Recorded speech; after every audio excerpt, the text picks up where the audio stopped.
You are standing before a door that has not opened. You have prayed, prepared, hoped, and waited. Yet every time you look around, somebody else appears to be moving. Their announcement arrives. Their opportunity comes. Their season changes. Meanwhile, your calendar still looks empty. And delay begins asking dangerous questions. Was I wrong? Have I been forgotten? Did I miss my moment? Should I keep waiting, or should I force another way? Listen carefully.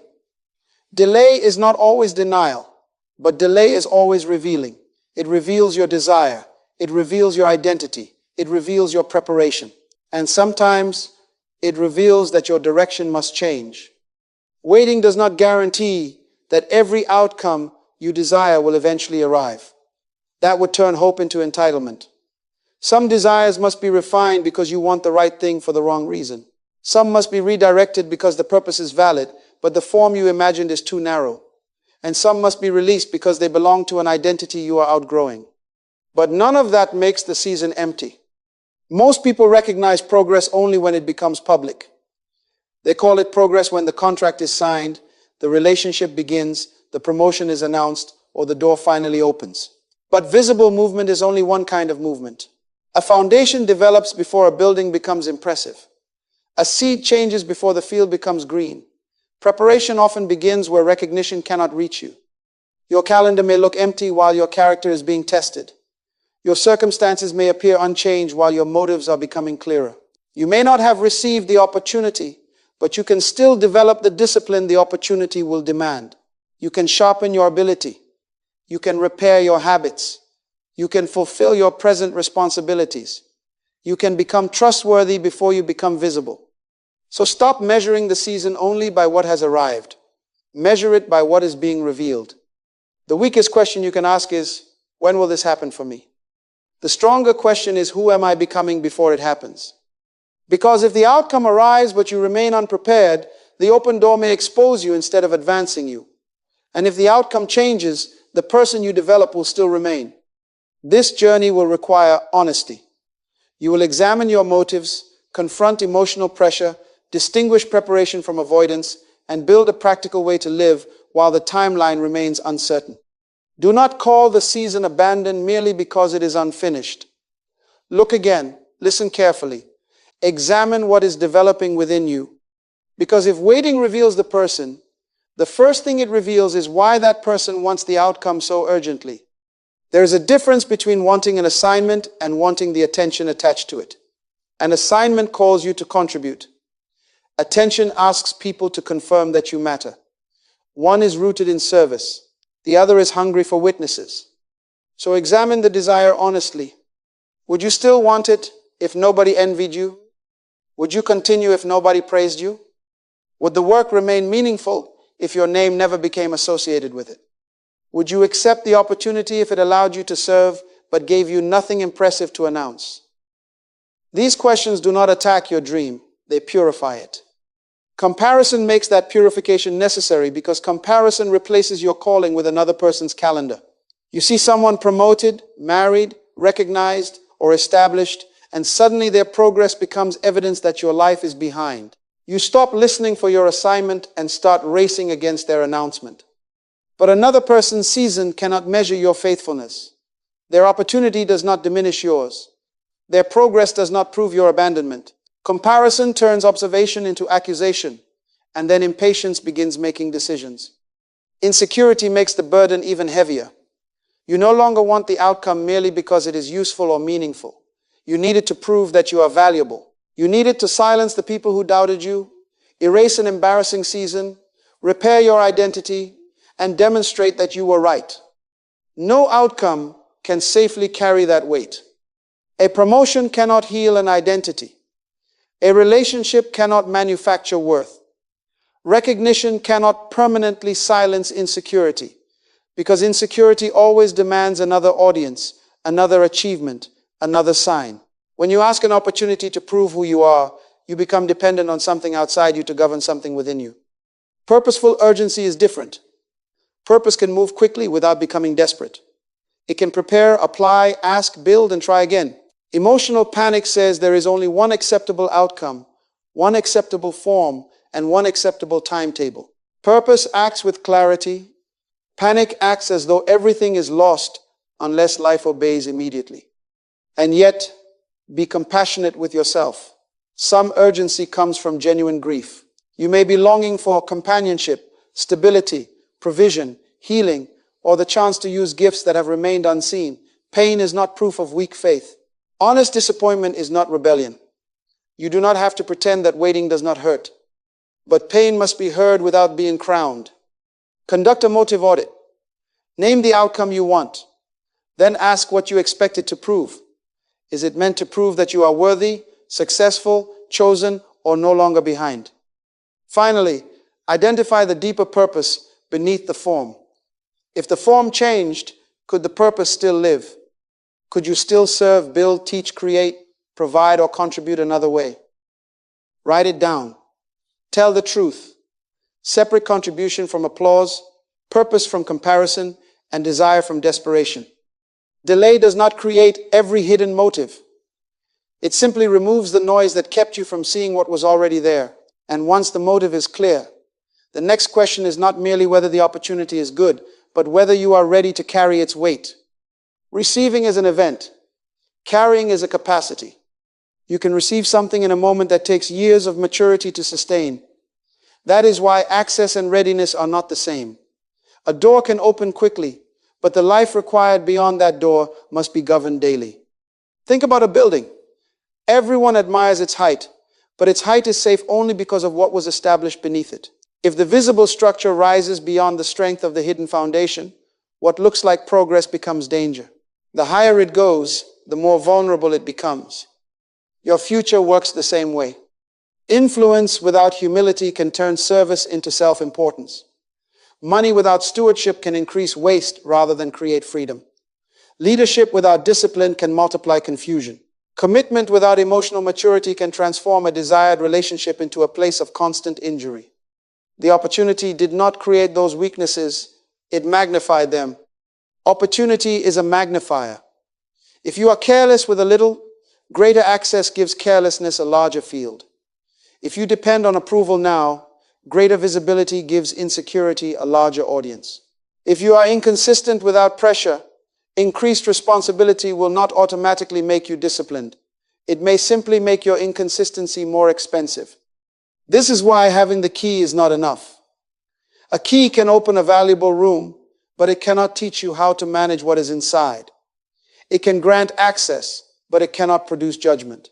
It can introduce you to responsibility, but it cannot govern you after you enter. And here's the truth. Preparation is not always punishment. Sometimes preparation is protection. The season that frustrates you may be developing the skill you will need when enthusiasm disappears. It may be teaching you judgment before decisions affect other people. It may be building endurance before the assignment demands consistency. It may be strengthening restraint so that access does not control you. You keep asking whether the opportunity is ready for you. Ask whether you are ready for the ordinary days that follow it. After the celebration, can you maintain the work? After the announcement, can you honor the responsibility? After the first increase, can you manage the resources? After people begin depending on you, can you remain faithful when you are tired, misunderstood, or no longer excited? Do not prepare only for the moment of arrival. Prepare for the life that arrival creates. Write down what your desired future will demand every week. Identify the required habits, skills, decisions, sacrifices, and relationships. Then compare those demands with your present patterns. Not your intentions, your patterns. Intention tells you what you hope to do. Habit reveals what you are currently prepared to carry. Close the gap deliberately. Practice before applause. Govern the little before requesting more. Develop the strength before demanding the weight. Readiness is not an unrelated obstacle between you and the outcome. Readiness is part of the outcome. The safest answer is not always the fastest answer, because access without self-government can become loss. But understanding the purpose of preparation does not remove the pain of watching time pass. That is why the emotions of waiting must now be confronted directly. There is a special kind of pressure created by a problem with no visible ending. You can endure a difficult journey when you know the distance. You can carry a heavy burden when you know where it will be placed down. But uncertainty tests you differently because it denies you the comfort of a timetable. You begin with hope. Hope becomes expectation. Expectation meets silence. Silence becomes self-questioning. Then you look at other people, compare their progress with your delay, and feel the temptation to withdraw from the very responsibilities that could strengthen you. That cycle is real, but it does not have to govern you. You must learn the difference between an emotion and an instruction. Fear is an emotion. It is not automatically a command. Disappointment is an emotion. It is not a final interpretation of your life. Envy is an emotion. It is not permission to abandon your assignment and chase somebody else's outcome. You can feel something without giving it authority. When information is missing, the mind often fills the empty space with imagined disasters. You tell yourself the door will never open, the opportunity has disappeared, everybody is moving ahead, and you will remain where you are forever. None of those conclusions may be established, but your body responds as though your imagination has reported a fact. That is how tomorrow steals today. You spend today reacting to an outcome that has not happened while neglecting the responsibility, strength, and possibility already present. And comparison intensifies the pressure. Another person's progress captures your attention, and their joy becomes your accusation. But their progress proves only that progress is possible. It does not define your schedule. It does not measure your worth. It does not cancel your responsibility to live your own life faithfully. Redirect your attention. Celebrate without copying. Learn without competing. Return to your assignment. You must also give grief its proper place. Perhaps you expect it to be further by now. Perhaps you imagined a family, a career, a ministry, financial stability, or a different version of yourself by this age. Releasing that deadline may feel like losing a life you had already rehearsed in your mind. Mourn it honestly. Do not mock your pain. Do not pretend disappointment is easy, but do not build your identity inside the disappointment. Every day, separate three things: what you know, what you fear, and what remains possible. What do the facts actually say? What has fear added to those facts?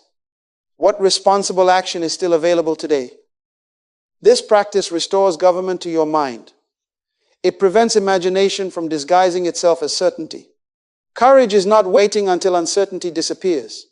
Courage is moving responsibly while uncertainty remains. It is making the call, completing the work, keeping the promise, and honoring the day without demanding that tomorrow explain itself first. Peace is not certainty about tomorrow. Peace is authority over today's response. You may not control the timeline, but you can govern your attention. You can govern your conduct. You can govern your next decision. Feel the emotion. Examine it. Refuse to obey it blindly. Once emotion is no longer controlling the season, waiting can be redefined as active trust expressed through present responsibility. Patience is not inactivity. Patience is disciplined movement without visible confirmation. Many people imagine waiting as sitting still until life changes. They postpone development, suspend responsibility, and call their inactivity faith. But active waiting has work clothes on. It plants before the harvest appears. It prepares before the invitation arrives. It remains faithful before anyone can guarantee the result. Consider the farmer. After the seed enters the ground, he does not abandon the field because nothing is visible. He waters, he protects, he removes what competes with growth. He continues working because he understands that invisibility is not the same as inactivity. Your season may look like bare soil, but the question is whether you are tending the field. You already possess something that can be developed. You have time, ability, experience, relationships, responsibilities, and opportunities to serve. Do not bury what is already in your hands while asking for more. Greater responsibility is not prepared for by wishing. It is prepared for through stewardship. So prepare in 4 fields. Sharpen the skill your future will require. If you want to write, write. If you want to lead, practice responsibility where people already depend on you. If you want to build, begin creating something useful with the resources available. Strengthen the habit that will govern the skill. Talent may begin the work, but repeated discipline sustains it. Practice when you feel inspired, and practice when you do not. Deepen the relationships that support healthy purpose. Repair what pride has damaged. Learn to listen. Keep your word. Become the kind of person whose growth strengthens the people nearby rather than using them as instruments of advancement. Then fulfill your present responsibilities with excellence. Do not despise the small room while dreaming about the large platform. A person who refuses today's opportunity because it looks unimpressive is not preparing for greater service. That person is rehearsing neglect. And stop confusing information with transformation. You can collect books, lessons, notes, and plans while remaining unchanged. Learning becomes preparation only when it enters your behavior. Knowledge must be practiced. Practice must be reviewed. Review must produce correction. Create a rhythm. Focus your effort. Pause briefly. Ask what worked, what failed, what distracted you, and what needs adjustment. Then return to the work. Act, review, correct, repeat. This rhythm turns progress from a feeling into evidence. You begin to see improvement in your judgment, consistency, skill, and confidence. Not confidence built on applause, but confidence built on the knowledge that you can trust yourself to show up again. Your action may be imperfect. Begin anyway. Your progress may be small. Measure it anyway. The door may remain closed. Develop anyway. Waiting is not measured by how many years you have wanted something. It is measured by what you have faithfully developed while wanting it. When you work the season works on you, and the growth remains valuable even if the final outcome changes. Yet activity alone is not proof of progress, because preparation itself can become a hiding place for fear. Some people are not waiting for a door to open. They are standing before an open door asking for another sign. That is not patience. That is avoidance wearing respectable clothing. You may not control the final outcome. You cannot force someone to hire you, accept you, support you, or approve your proposal. But the outcome being unavailable does not mean every step is unavailable. You may be able to begin the conversation, submit the application, practice the skill, establish the boundary, draft the first page, or offer your service today. The future may be uncertain while the next step is obvious. Avoidance appears whenever you keep researching what you already understand. You rewrite the same plan because rewriting feels safer than testing it.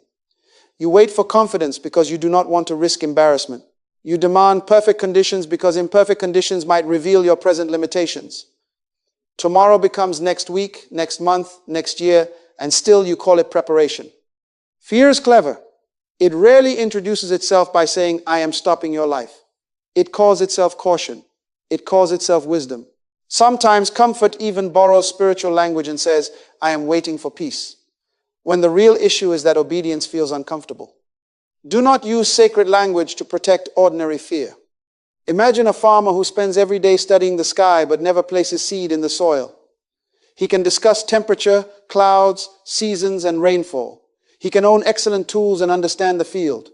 But when harvest time comes, he cannot call the empty ground a mystery. He never planted.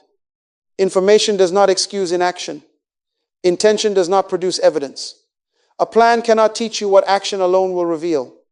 Use this test. Is there one small, ethical, purpose-aligned step available to you now? If that step has been available for weeks and you keep refusing it, the problem may no longer be timing. The problem may be fear of what action could expose. But do not confuse faithful action with reckless action. Recklessness ignores principles, responsibilities, counsel, and consequences. Faithful action respects them. Recklessness tries to seize the result. Faithful action accepts responsibility for the next appropriate step. So within the next day, do one thing that produces information, practice, or service. Send the thoughtful message. Complete the first draft.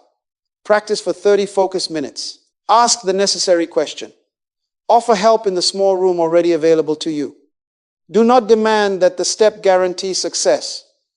Its purpose is to move you from imagination into reality. Reality gives feedback. Feedback produces correction. Correction develops capacity. You do not need perfect confidence before you move. Confidence grows when you repeatedly discover that discomfort did not destroy you and that action taught you something fear could not. Preparation sharpens the instrument.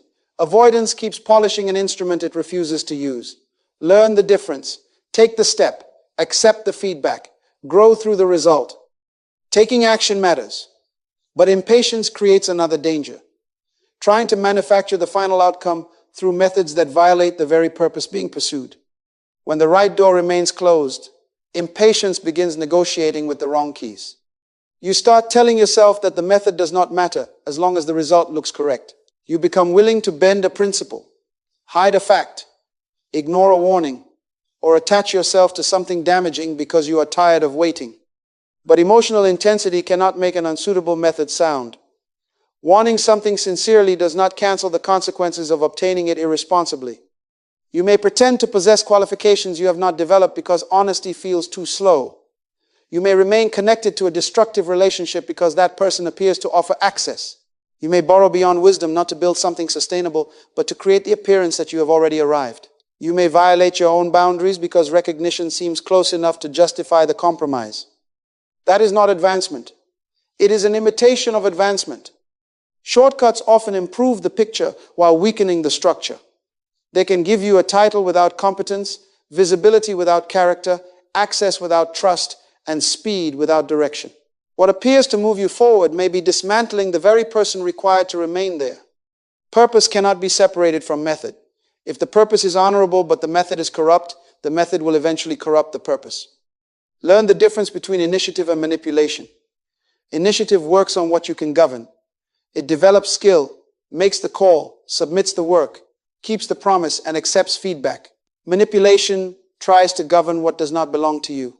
It pressures people, manufactures appearances, hides weakness, and attempts to force timing. Initiative takes responsibility. Manipulation takes control. Before you pursue the next opportunity, conduct a method audit. Ask 4 questions. Is this honest? Is it responsible? Is it sustainable? Is it consistent with the deeper assignment I claim to serve? If you must lie to enter, you will have to keep lying to remain. If you must destroy your peace to appear successful, the appearance is too expensive. If you must neglect present responsibilities to seize future recognition, your method is already contradicting your message. Pressure does not suspend principles. Crisis does not make stewardship irrelevant. Delay does not turn dishonesty into wisdom. The principles that protect your future do not stop working because you are tired of waiting. And sometimes your greatest evidence of growth is the opportunity you refuse. Nobody may applaud when you reject the shortcut. It may look as though you have slowed your progress. But every principled refusal strengthens the person you are becoming. You are proving that your purpose is not for sale to your impatience. Protect your integrity. Honor your responsibilities. Reject the imitation. An outcome obtained by abandoning your purpose cannot be called the fulfillment of that purpose. It may resemble success publicly while representing surrender privately. When shortcuts are rejected, a deeper freedom becomes possible. Commitment to purpose without captivity to one particular form. Your mission gives you direction. Your method must remain teachable. Many people confuse the form of their dream with the purpose beneath it. They believe purpose means one title, one organization, one relationship, one platform, or one timetable. So when that particular form does not appear, they conclude that the purpose itself has failed. But form is how purpose is expressed. Form is not purpose itself. Ask a deeper question. What contribution are you trying to make? Are you called to serve, build, teach, create, protect, lead, encourage, or provide? That contribution may be expressed through the outcome you imagined, but it is rarely imprisoned inside that one expression.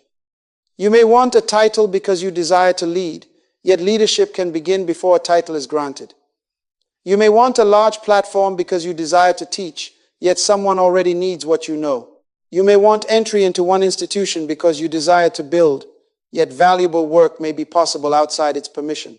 You may want one relationship to resolve loneliness, yet healthy connection, community, and growth cannot be reduced to one person. Fixation makes genuine opportunities look insignificant.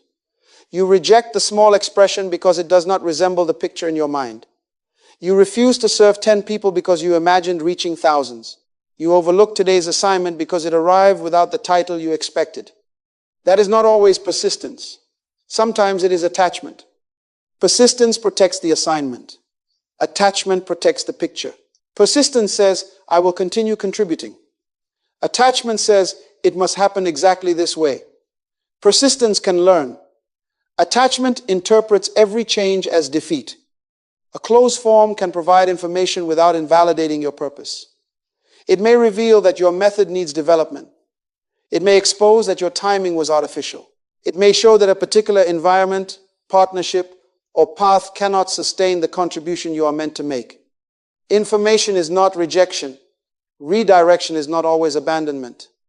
Name the deeper contribution beneath your desired outcome. Then identify 3 alternative expressions of it that can begin under present conditions. If you want to teach, whom can you help now? If you want to build, what useful thing can you create with what you have? If you want to lead, where can you accept responsibility without demanding recognition? Begin where purpose is possible. This flexibility may require grief. You may need to release an imagined future that felt real to you. Honor that loss, but do not conclude that life has lost meaning because one picture must change. A changed picture is not necessarily a cancelled purpose. And remember, the development was not wasted. The skill you sharpened can travel. The character you formed can travel. The discipline, service, judgment, and stewardship you developed remain useful when the form changes. Hold purpose firmly. Hold personal predictions lightly. Stay faithful enough to continue and flexible enough to recognize another path. The final task is to turn every principle into an operating plan that can govern the next 30 days of the waiting season. Return to the door where this journey began. It may still be closed. You may not control when it opens, whether it opens, or whether another path will emerge. But you can govern the person standing before it. For the next 30 days, stop treating waiting as a mood. Give it a structure. First, write the outcome you desire. Beneath it, write the deeper purpose it represents. Then remove the artificial deadline, the date you invented and turned into a judgment against your life. A target can guide action, but an imaginary deadline must not govern your worth. Second, list your present responsibilities. Who depends on you now? What work must be completed now? What promise must be honored now? Never allow a future dream to become an excuse for present neglect. Your preparation begins with faithfulness to what is already yours. Third, choose one skill, one habit, and one relationship to strengthen. Make each choice measurable. Practice the skill several times each week. Repeat the habit daily. Take one deliberate action to repair, deepen, or protect the relationship. Fourth, protect a daily period for focus, practice, or service. During that time, remove distractions and apply what you know. At the end, review 4 things. What did I learn? What did I complete? What did I resist? What will I improve tomorrow? Reflection turns activity into development. Fifth, identify one action fear has delayed. Make the call, send the work, ask the question, establish the boundary. Do not wait for perfect confidence. Take an imperfect but intelligent step that produces information, practice, or service. Sixth, conduct a weekly audit of your motives and methods. Ask whether comparison is rushing you, whether validation is driving you, whether avoidance is hiding inside preparation, whether compromise is entering your methods, or whether attachment to one form is blinding you to another path. Seventh, review the month without condemning yourself. Look for evidence of greater clarity, stronger discipline, improved skill, healthier relationships, and more responsible action. Then decide wisely. Persist with the present method. Adjust it. Accept redirection. Or release the form while preserving the growth. This is how you govern a waiting season. Prepare privately. Serve faithfully. Act courageously. Review honestly. Refuse artificial panic. You do not need to control tomorrow in order to honor today. And when you live this way, success becomes larger than receiving one answer. Success means becoming ready enough to carry responsibility, clear enough to recognize redirection, faithful enough to use what you have, and courageous enough to move without certainty. Perhaps the door will open. Perhaps another door will appear. Perhaps the deeper purpose will take a form you could not have predicted. Whatever happens, you will not emerge as the same person who first began waiting. You will have stronger judgment, better habits, sharper ability, greater self-government. The season will have produced something within you that no delayed answer could take away. Delay was not empty. It exposed you, corrected you, trained you, and invited you to grow. The emptiness disappeared the moment you stopped asking the season merely to end and started asking how to use it. So do not waste the waiting. Work it. Learn from it. Become through it. The waiting season was never empty once you learned how to use it.